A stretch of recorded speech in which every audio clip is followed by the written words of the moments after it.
नमस्कार दोस्तों, मैं दीपक शर्मा अंग्रेज आपका स्वागत करता हूं द लीगल चैम्बर में।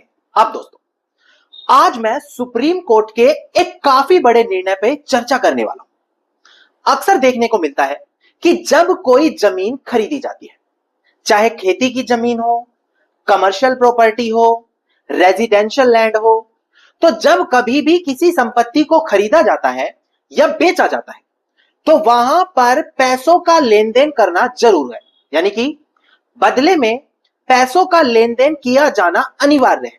अब कई बार यह भी देखने को मिलता है कि एक व्यक्ति अपने सगे संबंधियों को संपत्ति दे देता है या फिर सिर्फ दिखाने के लिए सेल डीड बनाई जाती है पर कोई पैसों का लेन देन नहीं होता, या फिर किसी दूसरे इंसान की जमीन धोखे से ले ली जाती है। अब इन सभी की सभी सिचुएशंस में एक चीज बड़ी कॉमन होती है कि प्रॉपर सेल डीड बन तो जाती है पर वहां पर पैसों का लेन देन हो ही नहीं पाता। कारण क्योंकि जब तक सही तरीके से किसी को प्रॉपर्टी नहीं बेची जाएगी तो कोई भी इंसान किसी को पैसा नहीं देगा। और एक आम व्यक्ति जो केवल इस सेल डीड दस्तावेज को बनाकर यह समझता है कि मेरे पास यह कागज है, मैंने इसको रजिस्टर्ड करवा लिया, अब तो मैं इसका मालिक बन चुका हूं, वो बिल्कुल गलत समझता है। क्योंकि ऑनरेबल सुप्रीम कोर्ट ये साफ शब्दों में कह चुका है कि संपत्ति खरीदते या बेचते समय अगर पैसों का लेन देन नहीं हुआ या कोई व्यक्ति इस लेन देन को कोर्ट में साबित नहीं कर पाया तो वहां पर उस सेल डीड को अमान्य ठहरा दिया जाएगा और कानून में उसकी मान्यता नहीं मानी जाएगी। और यही चीज ऑनरेबल सुप्रीम कोर्ट ने अपनी बिल्कुल लेटेस्ट जजमेंट में चर्चा की है, जो आज की वीडियो में मैं आपको क्लियर करके देने वाला हूं। अब दोस्तों, अगर आप लोगों को लीगल चैम्बर्स की वीडियोस अच्छी लगती हैं, अगर आप लोगों को हमारी टीम की तरफ से किए गए एफर्ट्स अच्छे लगते हैं तो बिल्कुल छोटा सा अनुरोध है, इस वीडियो को लाइक जरूर करें और कमेंट सेक्शन में जरूर लिखें कि देश और दुनिया के किस कोने से आप हमारी ये वीडियोस देख रहे हैं। तो चलिए दोस्तों, अब आज की इस वीडियो को हम ज्यादा लंबा ना करते हुए आज की इस वीडियो को स्टार्ट करते हैं।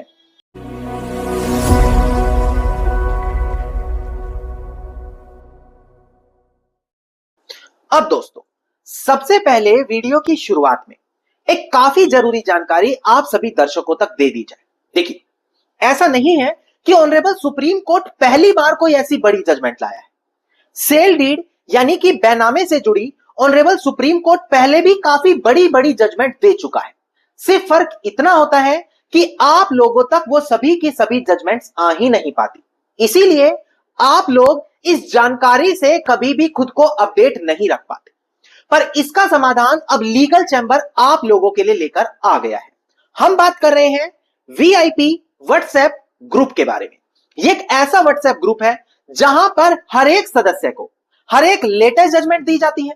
सबसे पहले जजमेंट को एक्सप्लेन किया जाता है, इसके बाद उस जजमेंट की पीडीएफ कॉपी आप लोगों को दी जाती है ताकि आप लोग उस जजमेंट को अपने फेवर में कोर्ट केस के अंदर इस्तेमाल कर सके।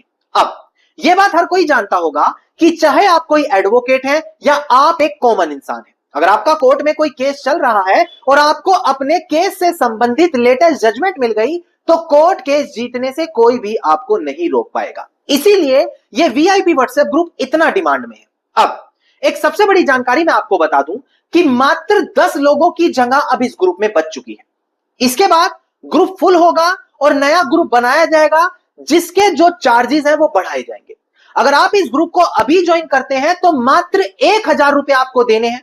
इसके बाद आपको ग्रुप में ज्वाइन किया जाएगा और 1 साल के लिए यह ग्रुप बिल्कुल आपके लिए फ्री हो जाएगा। पर जब नया ग्रुप बनेगा 10 लोगों को पूरा होने के बाद उसका प्राइस ऑटोमेटिकली बढ़ने ही वाला है। तो अभी भी आप लोगों के पास मौका है, वीडियो के डिस्क्रिप्शन में जाएं और वीआईपी व्हाट्सएप ग्रुप जरूर ज्वाइन करें। अब हम यहां से मेन वीडियो की अब शुरुआत करेंगे। बड़ी ध्यान से एक एक चीज अब आपको समझनी है। देखिए, जब कभी भी किसी संपत्ति को ट्रांसफर किया जाता है, किसी दूसरे को दिया जाता है, तो उसके लिए हमारे कानून में ट्रांसफर ऑफ प्रॉपर्टी एक्ट बनाया गया है। अगर आप इस ट्रांसफर ऑफ प्रॉपर्टी एक्ट के सेक्शन 54 को पढ़ें, यानी कि धारा 54 में दिए गए प्रावधानों को पढ़ें, तो वो साफ शब्दों में कहता है कि कोई भी ऐसी संपत्ति जिसकी कीमत 100 रुपए या उससे ज्यादा है, अगर आप उसको बेचना चाहते हैं, क्योंकि सेक्शन 54 में सेल ही बताया है कि किसे सेल बोलेंगे, तो वो कहता है अगर आप उस प्रॉपर्टी को बेचते हैं तो वहां पर कंसीडरेशन का होना जरूरी है। कंसीडरेशन मतलब बदले में पैसों का लेन देन या किसी चीज का लेन देन करना अनिवार्य है। अब चाहे तो कुछ पैसा उसी समय दे, बाकी फ्यूचर में ले ले, चाहे सारा पैसा उसी समय ले या थोड़ा बहुत उसी समय लेकर बाद में सारा पैसा ले, पर यह कंसीडरेशन होना जरूरी है।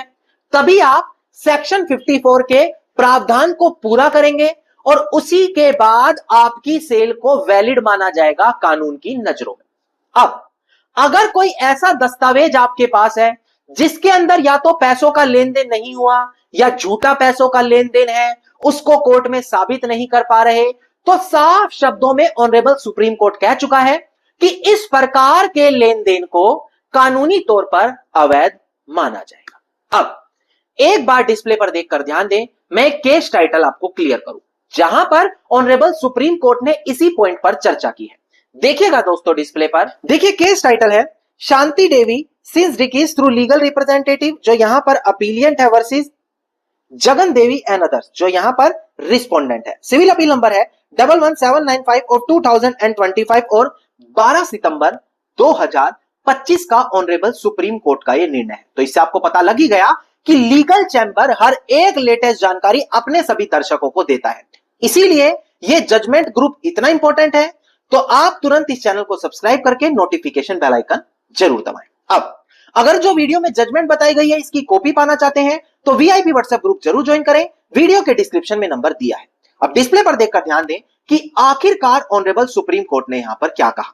देखिएगा दोस्तों, डिस्प्ले पर यहां पर ऑनरेबल सुप्रीम कोर्ट ने इस बात को दोबारा से दोहराया कि देखो, अगर कंसीडरेशन मौजूद नहीं है, पैसों का लेन देन नहीं है, तो इसे वैलिड सेल नहीं माना जाएगा section 54 transfer of property act के तहत। और इस प्रकार का जो डीड होगा, यानी कि सेल डीड होगी, जिसे आप बेनामा कहते हैं, उसको वॉइड बोला जाएगा और वो किसी भी यूज की नहीं रह जाएगी। साफ शब्दों में ऑनरेबल सुप्रीम कोर्ट ने अपनी इस जजमेंट में यह बात क्लियर करी है। अब ऐसा नहीं है पहली बार ऑनरेबल सुप्रीम कोर्ट ने बोला है, इससे पहले भी कुछ बड़ी जजमेंट है जहां पर यह बात कही गई है। जैसे कि डिस्प्ले पर देखकर ध्यान दें, एक केस लो है केवल Krishna versus Rajesh Kumar and others, 2022 का यह केस लो है। यहां पर भी यही बात बोली गई थी कि पेमेंट ऑफ प्राइस एक एसेंशियल पार्ट है किसी भी सेल का, और अगर किसी अचल संपत्ति की सेल डीड एग्जीक्यूट की जा रही है और वहां पर पेमेंट ऑफ प्राइस नहीं किया गया तो यह किसी भी प्रकार को कानूनी तौर पर वैलिड नहीं मानागा। यानी कि या तो आप थोड़ा बहुत अमाउंट उसी समय पे करो, बाकी फ्यूचर में दे दो, कोई दिक्कत नहीं, पर अगर किसी भी प्रकार का सेल अमाउंट उसमें मेंशन नहीं है, कोई पैसों का लेन देन आप वहां पर नहीं कर रहे, तो कानूनी तौर पर उस बेनामे यानी कि सेल डीड को वैलिड नहीं ठहराया जाएगा। और यह चीज मैंने आपको बिल्कुल लेटेस्ट जजमेंट और साल 2022 की रेलिवेंट जजमेंट के साथ क्लियर करी है। अब वीडियो में जो भी जजमेंट्स बताई गई हैं, अगर आप उनकी जजमेंट कॉपी पाना चाहते हैं तो वीडियो के डिस्क्रिप्शन में नंबर है, वहां पर वीआईपी ग्रुप का नंबर दिया है, उसे ज्वाइन करें, वहां पर यह जजमेंट ऑलरेडी आपको मिल जाएंगे। इसके अलावा अगर आप लोग इसी प्रकार की हर एक लेटेस्ट जानकारी पाना चाहते हैं तो चैनल को तुरंत सब्सक्राइब करें और नोटिफिकेशन बेल आइकन आप जरूर दबा दें।